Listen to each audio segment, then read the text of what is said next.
Cześć, ja nazywam się Agnieszka Jakubowska, a to jest mój kanał o regułach gry w golfa. Dzisiaj przedstawię Ci listę 5 najczęściej popełnianych błędów przez golfistów. To jest moja subiektywna lista, więc jeżeli Ty masz inne typy, to daj mi znać o tym w komentarzu. Zapraszam. Błąd numer 1. Niewłaściwa identyfikacja piłki. Zdarza się czasami, że gracze, żeby zobaczyć, czy to jest ich piłka, po prostu podnoszą ją z ziemi. Jednak nie jest to poprawne. Gracz powinien identyfikować piłkę na ziemi. Dopiero wtedy, gdy nie widać, czy to jest jego piłka, czy nie, może ją podnieść, ale najpierw musi zaznaczyć jej pozycję. W pierwszej kolejności należy piłkę obejrzeć z każdej strony, żeby przekonać się, czy bez podnoszenia damy radę zobaczyć nasz znak identyfikacyjny. Jeśli go widać, nie ma potrzeby podnoszenia piłki. Jeżeli znaku nie widać, gracz powinien zaznaczyć miejsce położenia piłki kołeczkiem T i dopiero wtedy może ją podnieść i obejrzeć. Następnie odkłada piłkę dokładnie w to samo miejsce i w taki sam sposób, jak leżała wcześniej. Miejsce położenia piłki zaznaczamy albo kołeczkiem T, albo jakimkolwiek innym małym przedmiotem. Ani samo odwracanie piłki, ani jej podniesienie bez zaznaczenia nie jest dozwolone. Należy najpierw zaznaczyć pozycję piłki, a dopiero wtedy można ją obracać bądź podnosić. Zgodnie z regułami, gracz, który podniesie swoją piłkę bez wcześniejszego zaznaczenia miejsca, w którym leżała, otrzyma karę jednego uderzenia, którą będzie musiał dopisać sobie do swojego wyniku na tym dołku. Błąd numer 2. Dropowanie piłki w niewłaściwy sposób. Graczom czasami zdarza się wydropować swoją piłkę, trzymając rękę zbyt wysoko albo zbyt nisko. Czasami zdarza się nawet, że ją po prostu rzucają przed siebie. Takie wydropowanie nie jest właściwe, ponieważ piłka musi być wydropowana bezpośrednio w dół z wysokości kolana.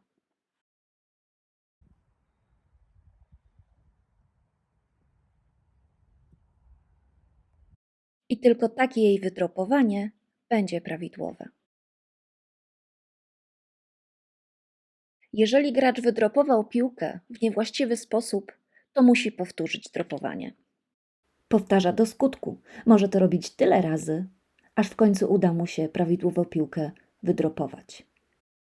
Jeżeli jednak gracz nie naprawi swojego błędu i zagra taką piłkę wydropowaną w niewłaściwy sposób, otrzyma przynajmniej karę jednego uderzenia, a w zależności od konkretnej sytuacji może to być nawet kara surowsza. Błąd numer 3. Brak zadeklarowania gry piłką prowizoryczną. Golfistom zdarza się również popełniać błędy wtedy, kiedy chcą wprowadzić piłkę prowizoryczną.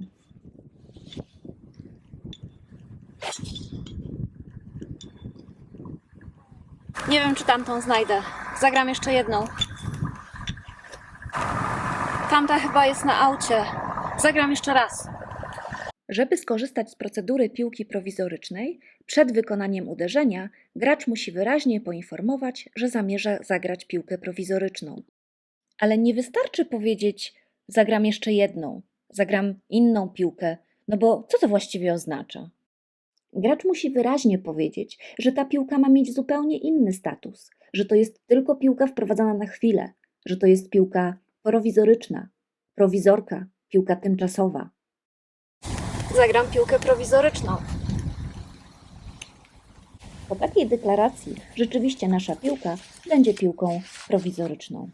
Najlepiej jednak jest powiedzieć również, jaka to jest piłka, żeby nie było problemu wtedy, kiedy dwie nasze piłki znajdą się obok siebie. Piłka prowizoryczna Strixon 1. Jeżeli zrobimy to poprawnie, a następnie odnajdziemy naszą piłkę leżącą w polu, będziemy mogli kontynuować grę piłką oryginalną, a piłkę prowizoryczną podnieść. Jeśli natomiast nie powiemy we właściwy sposób, że była to piłka prowizoryczna czy tymczasowa, tylko użyjemy takich sformułowań jak zagram drugą, zagram jeszcze raz, to piłka, która została zagrana, stanie się piłką w grze. Czyli będzie tak, jakbyśmy od razu zagrali z karą z poprzedniego miejsca. No i rzecz najważniejsza. Czy kolejne uderzenia na tym dołku wykonamy piłką właściwą, czy tą piłką, która nie powinna się liczyć? Błąd numer 4. Tak zwane deklarowanie wody. Niektórzy gracze po nieudanym zagraniu od razu deklarują wodę, nie zważając na okoliczności, jakie są wokół. Piłki, która jest w obszarze kary, nie musimy znaleźć. Możemy przyjąć, że ona tam jest, ale tylko pod jednym warunkiem. Tylko wtedy, jeżeli jest wiadome lub w zasadzie pewne, że piłka znajduje się w tym obszarze kary. I tylko wtedy, za cenę jednego uderzenia, możemy wydropować się praktycznie przy tej wodzie, zyskując w zamian nieco odległości i to, że nie musimy piłki znaleźć.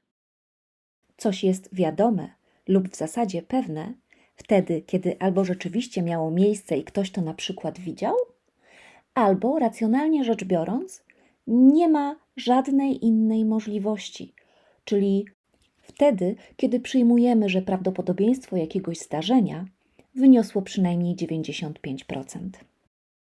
Na dołku przedstawionym na zdjęciu wszędzie są żółte paliki, a trawa wokół jest bardzo nisko wykoszona. Jeżeli w takiej sytuacji zgubilibyśmy swoją piłkę, przyjęcie, że skoro jej nie ma, to znaczy, że musi być w obszarze kary, jest jak najbardziej rozwiązaniem racjonalnym. Ale w takiej sytuacji już nie będzie można przyjąć takiego założenia, ponieważ jeżeli nie znajdziemy swojej piłki, nie będzie oznaczało automatycznie, że ona jest w wodzie. Mogła przecież zginąć gdzieś w tych wysokich trawach.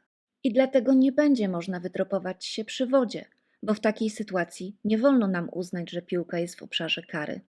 Możliwość skorzystania z tej procedury nie zależy od deklaracji gracza, od tego, co sobie gracz przyjmie, czy co sobie sam ustali, ale od tego, co wydarzyło się w rzeczywistości, albo ewentualnie od tego, co najbardziej prawdopodobne, że mogło się wydarzyć.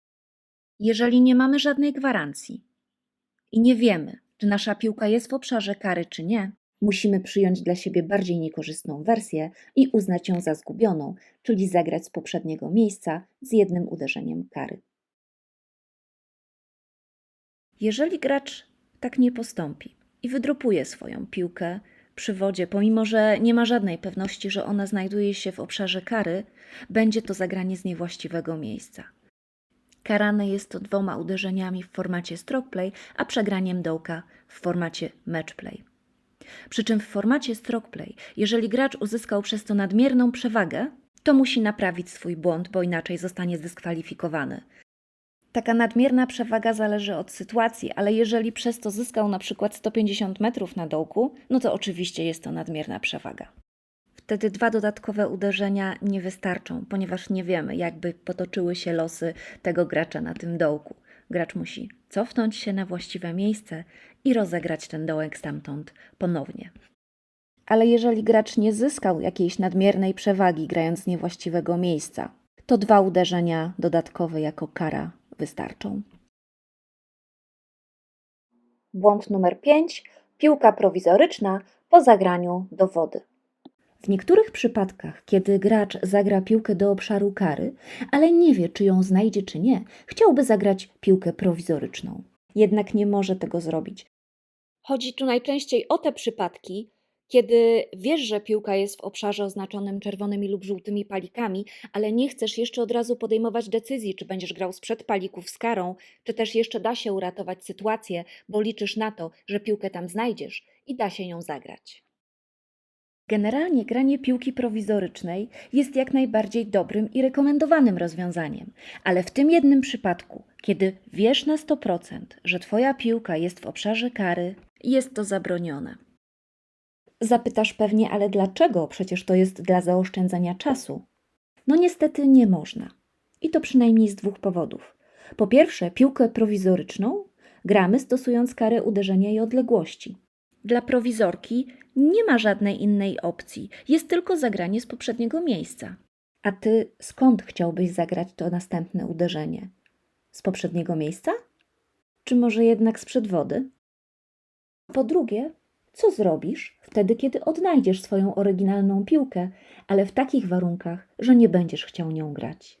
Wtedy nie będziesz mógł wybrać piłki prowizorycznej, bo przecież oryginalna została odnaleziona, a granie tej odnalezionej też nie przedstawia się zbyt ciekawie. W związku z tym, jeżeli gracz wie, że jego piłka znajduje się w obszarze kary, nie może zagrać piłki prowizorycznej.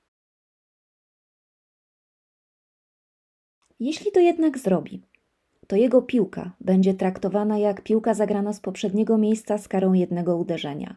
I to niezależnie od tego, czy swoją piłkę oryginalną znajdzie, czy też nie. No i znów pojawia nam się kluczowe pytanie.